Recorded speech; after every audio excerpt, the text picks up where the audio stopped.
Suki's asking, what sort of internships are the best during undergrad for law school? How much do they matter? So first of all, they don't really matter that much.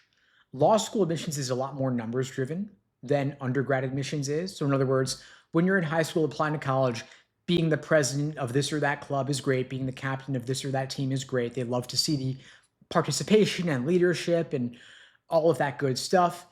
But when it comes to law school admissions, it's really just numbers game. Your LSAT score, your GPA.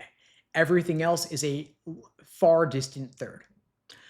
Now, to that point, if you are going to pursue internships, what kinds are best? Of course, a paralegal internship is really good to have. Anything that shows a real world exposure to the practice of law is going to be helpful.